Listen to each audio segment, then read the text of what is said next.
इसरो के वैज्ञानिक चंद्रयान 3 को भेज रहे थे सिग्नल। इस बीच चांद पर ऐसा गरजा चंद्रयान 2 नासा तक पहुंची दहाड़। हिल गया चीन। चंद्रयान 3 से पहले ही चंद्रयान 2 को मिली बड़ी कामयाबी। पहले चांद की सतह पर बर्फ और फिर बाहरी वातावरण में खोज डाली ऑर्गन 40 गैस। दोस्तों, आज से करीब 4 साल पहले यानी 7 सितंबर 2019 के दिन इसरो टीम अपने दिल पर पत्थर रखकर एक ऐसा खबर सुनाती है जिससे पूरा भारत मायूस हो गया था। दरअसल उस दिन चांद पर गया भारत का मिशन चंद्रयान 2 लैंडिंग के दौरान फेल हो गया था। वो दिन भारत के इतिहास का सबसे मनहूस दिन था।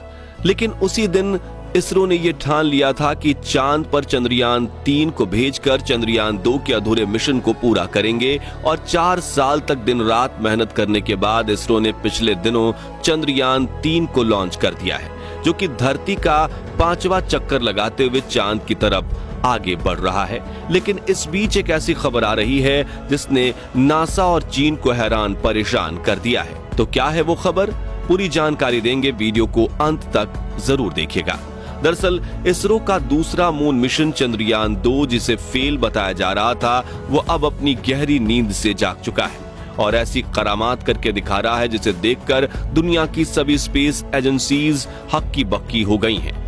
क्योंकि अपने लाखों डॉलर्स के मून मिशंस भेजकर जो काम वो लोग नहीं कर पाए, वो अब इसरो का वो मिशन करके दिखा रहा है जिस पर दुनिया ने फेलियर का ठप्पा लगा दिया था। हालांकि दोस्तों, इसरो को अपने इस अंतरिक्ष यान पर पूरा भरोसा था और जब चंद्रयान 2 का विक्रम लैंडर क्रैश लैंडिंग की वजह से तबाह हो गया था, तब भी इसरो ने कहा था कि हमने इस मिशन के 90 से 95% उद्देश्यों को पूरा कर दिया है।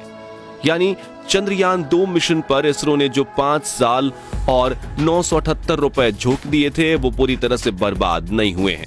लेकिन उस वक्त नासा, चीन, सोवियत यूनियन और यूरोपियन स्पेस एजेंसी का मानना था कि चंद्रयान 2 ने अपने मुख्य उद्देश्य यानी लैंडिंग करने को पूरा नहीं किया है। मगर अब चंद्रयान 2 के ऐसे करामात हो गए हैं जिन्हें देखकर इन सभी की बोलती बंद हो गई है।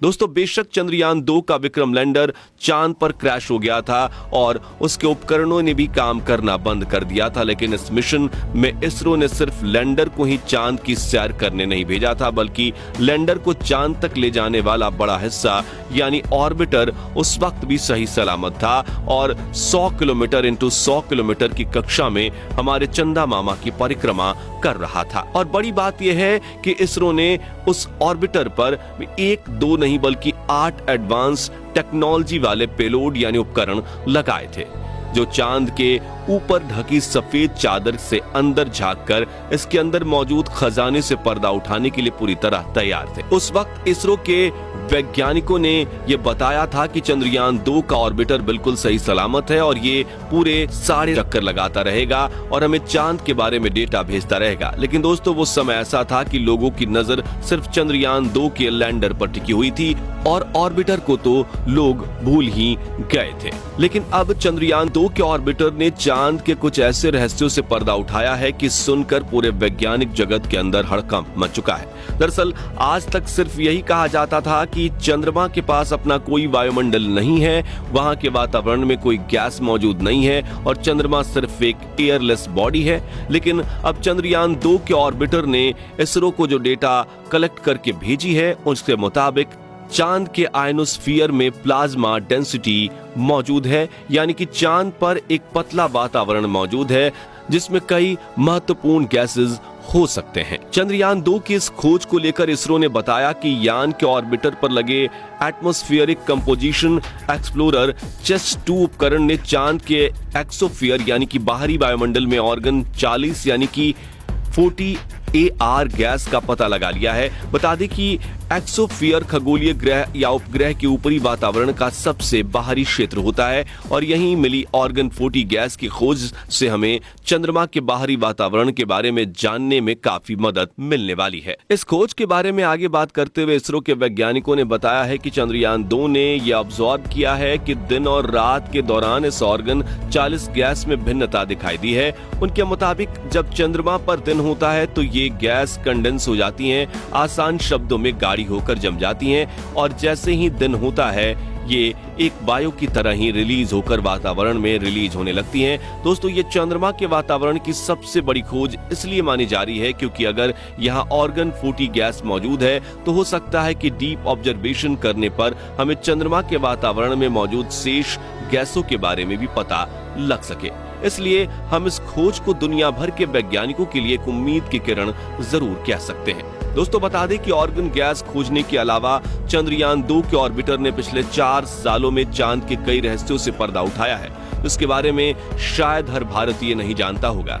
लेकिन चंद्रयान 2 की हर खोज को देखकर काफी लंबे समय से नासा और चीन पानी पानी हो रहे हैं। जैसा कि चंद्रयान 2 के ऑर्बिटर पर OHRC यानी ऑर्बिटर हाई रेजोल्यूशन कैमरा लगा हुआ है, जो 100 किलोमीटर की ऊंचाई से भी चांद की बारीक से बारीक तस्वीरें खींच रहा है और इसने चांद के कई बड़े क्रेटर्स का पता लगाकर फोटोज के जरिए इनकी मैपिंग भी कर ली है।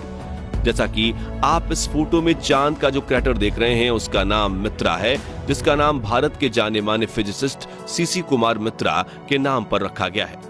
92 किलोमीटर चौड़ा यह क्रेटर चांद की वेस्ट साइड पर मौजूद है।